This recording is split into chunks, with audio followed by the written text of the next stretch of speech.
Assalamualaikum warahmatullahi wabarakatuh. Perkenalkan, nama saya Muhammad Akmal Muhajir, NIM 2020 20 38 84 2020 14. Pada kesempatan kali ini, saya akan mencoba memaparkan materi mengenai model pembelajaran CTL atau Contextual Teaching Learning. Bagian A, pengertian pembelajaran CTL atau Contextual Teaching Learning. Kata kontekstual berasal dari kata konteks yang berarti hubungan atau pendekatan pembelajaran yang menekankan kepada proses keterlibatan siswa secara penuh untuk menemukan materi yang dipelajari dan menghubungkannya dengan situasi kehidupan nyata sehingga mendorong siswa untuk menerapkannya dalam kehidupan mereka.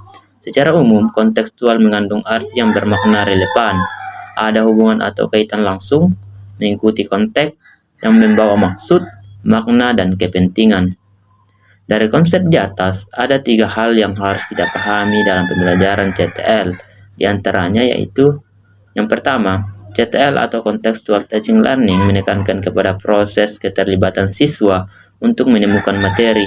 Artinya, proses belajar diorientasikan pada proses pengalaman secara langsung. Proses pembelajaran dalam konteks CTL tidak mengharap agar siswa hanya menerima pelajaran, tetapi siswa mencari, menemukan sendiri materi pelajaran. Yang kedua, CTL atau Contextual Teaching Learning mendorong agar siswa dapat menemukan hubungan antara materi yang dipelajari dengan situasi kehidupan nyata. Artinya, siswa dituntut untuk dapat menangkap hubungan antara pengalaman belajar di sekolah dengan kehidupan nyata. Dan yang ketiga, CTL atau Contextual Teaching Learning mendorong siswa untuk dapat menerapkan dalam kehidupan. Artinya, bukan hanya mengharap siswa memahami materi, akan tetapi bagaimana materi dapat mewarnai kehidupan sehari-hari sebagai bekal kehidupan nyata.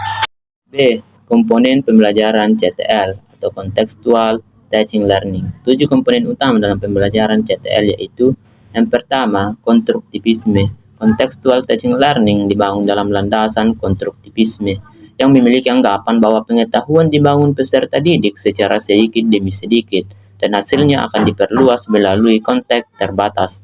2. Menemukan strategi pembelajaran yang berpusat pada peserta didik atau student content, di mana peserta didik berusaha mengamati, memahami, menganalisa sebuah fenomena, mengajukan dugaan sementara, dan sampai pada merumuskan konsep sendiri sebagai simpulan, baik secara individu maupun kelompok. Yang ketiga, bertanya. Proses pembelajaran yang dilakukan peserta didik yang diawali dengan proses bertanya, apa yang dilakukan peserta didik dalam kehidupan nyata yang bertujuan untuk memecahkan masalah dalam kehidupannya, dan proses bertanya dilakukan dengan tujuan yaitu, yang pertama, membangun perhatian, yang kedua, membangun minat, yang ketiga, membangun sikap dan keingintahuan, yang keempat, membangun interaksi antara siswa yang satu dengan lainnya, yang kelima, membangun interaksi antara siswa dengan guru. Yang keenam, membangun interaksi antara siswa dengan lingkungannya secara kontekstual. Yang keempat, masyarakat belajar. Dalam komponen ini, sebagai upaya penciptaan lingkungan yang kondusif, peserta didik bisa saling tukar pengalaman dengan orang lain, bekerja sama sehingga dapat memecahkan berbagai persoalan yang dihadapinya.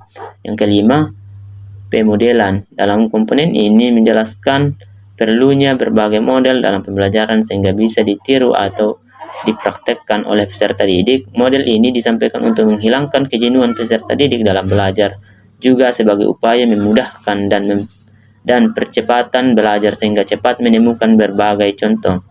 Sebagai contoh, seperti pembelajaran mewaris, jual beli, atau akad jual beli.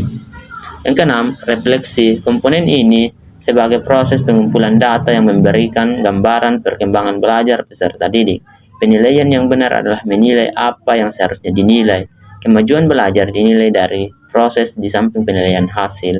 Artinya bahwa pada saat proses pembelajaran berlangsung, pada saat itu pula penilaian diberikan. 7.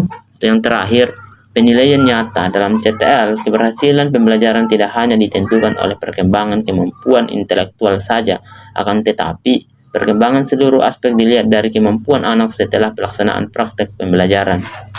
C. Tujuan pembelajaran CTL atau Contextual Teaching Learning. Ada 6 tujuan pembelajaran CTL, yaitu yang pertama, Model CTL bertujuan untuk memotivasi siswa untuk memahami materi pelajaran yang dipelajari dengan mengaitkan materi dengan konteks kehidupan sehari-hari. Yang kedua, agar siswa dalam belajar tidak hanya sekedar menghafal tetapi perlu adanya pemahaman. Yang ketiga, menekankan pada pengembangan minat pengalaman siswa. Yang keempat, melatih siswa agar dapat berpikir dan terampil dalam memproses pengetahuan agar dapat menemukan dan menciptakan sesuatu yang bermanfaat. Yang kelima, agar pembelajaran lebih produktif dan bermakna. Yang keenam, agar siswa secara individu dapat menemukan dan mentransfer informasi dan dapat menjadi informasi miliknya sendiri. Strategi pembelajaran CTL atau Contextual Teaching Learning. Beberapa strategi pembelajaran CTL yang perlu dikembangkan oleh guru secara kontekstual antara lain. Yang pertama, pembelajaran berbasis masalah. Dengan memunculkan problem yang dihadapi bersama, siswa ditantang untuk berpikir kritis untuk memecahkan. Yang kedua, menggunakan konteks yang beragam. Dalam CTL, guru bermaknakan beragam konteks sehingga makna yang diperoleh siswa menjadi berkualitas. Yang ketiga, mempertimbangkan kebinekaan siswa. Guru mengayomi individu dan meyakini bahwa perbedaan individual dan sosial seharusnya dibermaknakan menjadi mesin penggerak untuk belajar saling menghormati dan toleransi untuk mewujudkan keterampilan interpersonal. Yang keempat, memberdayakan siswa untuk belajar sendiri. Pendidikan formal merupakan kawah cendera di muka bagi siswa untuk menguasai cara belajar untuk belajar mandiri di kemudian hari. Yang kelima, belajar melalui kolaborasi. Dalam setiap kolaborasi selalu ada siswa yang menonjol dibandingkan dengan koleganya dan siswa ini dapat dijadikan sebagai fasilitator dalam kelompoknya. 6. Menggunakan penilaian autentik. Penilaian autentik menunjukkan bahwa belajar telah berlangsung secara terpadu dan kontekstual dan memberi kesempatan pada siswa untuk dapat maju terus sesuai dengan potensi yang dimilikinya. Yang ketujuh, mengajar standar tinggi. Setiap sekolah seharusnya menentukan kompetensi kelulusan dari waktu ke waktu, terus ditingkatkan dan setiap sekolah hendaknya melakukan benchmarking dengan melakukan studi banding ke berbagai sekolah di dalam dan di luar negeri. Ciri-ciri pembelajaran CTL atau Contextual Teaching Learning. Ciri-ciri pembelajaran CTL antara lain, yang pertama, adanya kerjasama antara semua pihak. Yang kedua, menekankan pentingnya pemecahan masalah atau problem. Yang ketiga, bermuara pada keragaman konteks kehidupan murid yang berbeda-beda. Yang keempat, saling menunjang. Kelima, menyenangkan tidak membosankan. Yang keenam, belajar dengan bergairah. Yang ketujuh, pembelajaran terintegrasi. Yang ke-8, menggunakan berbagai sumber. Yang 9, murid aktif. Yang ke-10, sharing dengan teman. Yang ke-11, murid kritis, guru kreatif. Yang ke-12, dinding kelas dan lorong-lorong penuh dengan hasil karya murid, peta, gambar, artikel, humor, dan sebagainya. Yang 13, laporan kepada orang tua bukan hanya rapor tetapi hasil karya murid, laporan hasil praktikum, karangan murid, dan sebagainya. Prinsip dasar pembelajaran CTL atau Contextual Teaching Learning. Adapun prinsip-prinsip dasar dalam pembelajaran kontekstual adalah sebagai berikut. Yang pertama, saling ketergantungan. Prinsip ketergantungan merumuskan bahwa kehidupan ini merupakan suatu sistem. Lingkungan belajar merupakan sistem yang mengintegrasikan berbagai komponen pembelajaran dan komponen tersebut saling mempengaruhi secara fungsional. Yang kedua, diferensiasi, yakni merujuk pada entitas-entitas yang beraneka ragam dari realitas kehidupan di sekitar siswa. Keanekaragaman mendorong berpikir kritis siswa untuk menemukan hubungan di antara entitas-entitas yang beraneka ragam itu. Siswa dapat memahami makna bahwa perbedaan itu rahmat. 3. Pengaturan diri. Prinsip ini mendorong pentingnya siswa mengeluarkan seluruh potensi yang dimilikinya. Ketika siswa menghubungkan materi akademik dengan dalam konteks keadaan pribadi mereka, siswa terlibat dalam kegiatan yang mengandung prinsip pengaturan diri. Menyusun rencana pembelajaran CTL atau Contextual Teaching Learning. Dalam pembelajaran kontekstual, Program pembelajaran lebih merupakan rencana kegiatan kelas yang dirancang guru, yang berisi skenario tahap demi tahap tentang apa yang akan dilakukan bersama siswanya sehubungan dengan topik yang akan dipelajarinya. Saran pokok dalam penyusunan rencana pelaksanaan pembelajaran atau RPP berbasis kontekstual adalah sebagai berikut. Yang pertama, nyatakan kegiatan pertama pembelajarannya, yaitu sebuah pernyataan kegiatan siswa yang merupakan gabungan antara standar kompetensi, kompetensi dasar, materi pokok, dan pencapaian hasil belajar. Yang kedua, nyatakan tujuan umum pembelajarannya. Yang ketiga, rincilah media untuk mendukung kegiatan itu. Yang keempat, buatlah skenario tahap demi tahap kegiatan siswa.